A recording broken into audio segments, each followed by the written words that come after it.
महिला की नींद अभी अभी खुली ही थी कि सामने का दृश्य देखकर वह दंग रह गई। घर के बाहर की घास वाली जमीन रातों रात एक घने जंगल में बदल चुकी थी। उसने घबराकर अपने पति से पूछा कि यह सब कैसे हुआ।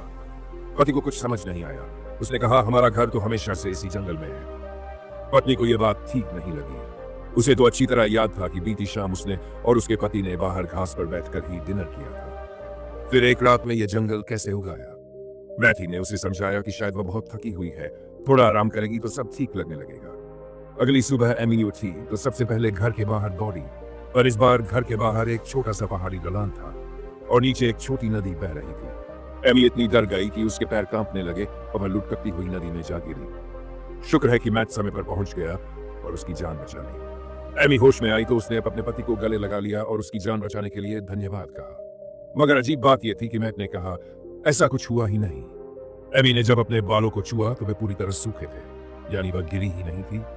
क्या यह सब उसकी कल्पना थी? मैथ ने कहा कि शायद यह सब एमी के उस भयानक कार एक्सीडेंट का असर है जिसमें वह तो बच गई, लेकिन उसके माता पिता की मौत हो गई थी। तनाव और सदमे की वजह से उसका दिमाग इस तरह की चीजें बना रहा है। एमी को यह बात समझ आई। उसने सोचा कि वह घर पर ही आराम करेगी और इन बातों पर ज्यादा ध्यान नहीं देगी। फिर एक और सुबह एमी ने मैथ द्वारा बनाए गए नाश्ते के बाद दरवाजा खोला और पूछा, बाहर अभी भी वही जंगल है ना? मैथ ने हाँ कहा, लेकिन दरवाजा खोलते ही बाहर फिर वही घास का मैदान था। एमी बैठ गई और सोचने लगी, ये सब तो बहुत असली लग रहा है, ये कैसे भ्रम हो सकता है? मैथ ने उसे फिर समझाया, लेकिन एमी घर से बाहर निकली और चक्कर खाकर गिर पड़ी। मैथ उसे डॉक्टर के पास ले गया। डॉक्टर ने कहा कि चिंता की कोई बात नहीं है, अगर वह रोज दवा लेगी तो हेलुसिनेशन नहीं होगा। और अगली सुबह जब एमी बाहर गई, इस बार घर के बाहर पानी की नाली बह रही थी। अब एमी ने खुद को शांत रखने की कोशिश की। उसने अपने मोबाइल से सब कुछ रिकॉर्ड किया और तस्वीरें खींची, सबूत के तौर पर। जब उसने ये सब अपने पति को दिखाया तो उसने चुपचाप कहा कि वह बाजार से कुछ सामान लेने जा रहा है। मैथ ने बाहर जाते ही अपने एक मनोचिकित्सक दोस्त को कॉल किया और सब बताया। डॉक्टर ने भी कहा कि ये सब मानसिक आघात के लक्षण हैं।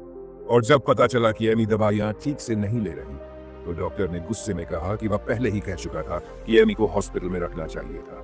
एमी को यह डॉक्टर उस अस्पताल के डायरेक्टर का प्रिय शिष्य लगता था, इसलिए इस बार उसने पहली बार दवा ली। कुछ समय बाद मैथ घर लौटा, लेकिन एमी ने देखा कि वह छुप छुप कर फिर किसी को फोन कर रहा है। मैथ ने कहा कि वह नर्स से इलाज की जानकारी ले रहा था। एमी को लगा कि उसका पति उससे बहुत प्यार करता है, लेकिन तभी उसे एक बात याद आई।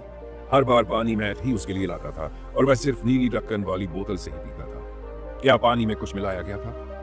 तुरंत एमी ने घर की सारी पानी की बोतलें निकालकर लाल और नीले ढक्कन आपस में बदल दिए। पर आखिरी बोतल बदल ही रही थी कि तभी मैथ घर में आ गया। एमी डर गई, लेकिन उसने बहाना बना दिया कि उसे चक्कर आ रहे हैं।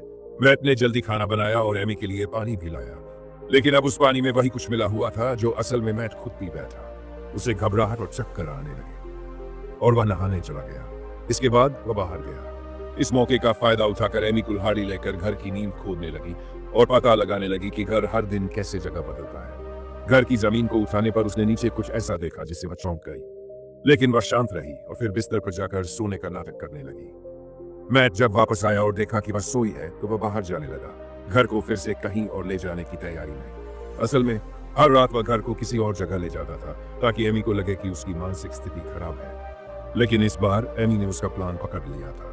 जैसे ही मैथ पैकिंग करने लगा, एमी उठ गई और चुपचाप उसके पीछे जाकर कुल्हाड़ी से उसे बेहोश कर दिया। फिर वह भागकर कार तक पहुंची, लेकिन कार घर से बंद ही थी, वह अलग नहीं कर पा रही थी, इसलिए वह पूरा घर लेकर ही गाड़ी चलाने लगी। तभी मैथ होश में आया और वह एमी को गाड़ी से खींचने की कोशिश करने लगा। एमी ने उसे धक्का देकर गिरा दिया और जंगल की तरफ भागी। मैथ उसके पीछे दौड़ा। जंगल में उसने एमी को चिल्ला चिल्ला कर बताया कि कैसे वह हर बार लाल बोतल के पानी में दवा मिलाता था, घर की जगह बदलता था और यहाँ तक कि एमी के माता पिता की मौत वाला एक्सीडेंट भी उसी ने कराया था ताकि वह एमी के पिता की संपत्ति पर कब्जा कर सके। एमी जान चुकी थी कि उसका पति कितना खतरनाक था। वह और तेजी से भागी। एक मोड़ पर पहुंची तो एक कार आती दिखी। वह कार के सामने दौड़ी, पर ड्राइवर भी उसी का साथी निकला। एमी और महिला ड्राइवर में हाथापाई शुरू हो गई। एमी ने उसके मिर्च स्प्रे को छीनकर उसके चेहरे पर छिड़क दिया और खुद कार से कूद गई। ड्राइवर कुछ देख नहीं पाई और कार सीधी जा टकराई, जिससे मैथ उछलकर दूर गिरा और नदी में बह गया। एमी ने तुरंत पुलिस को फोन किया और चैन की सांस ली।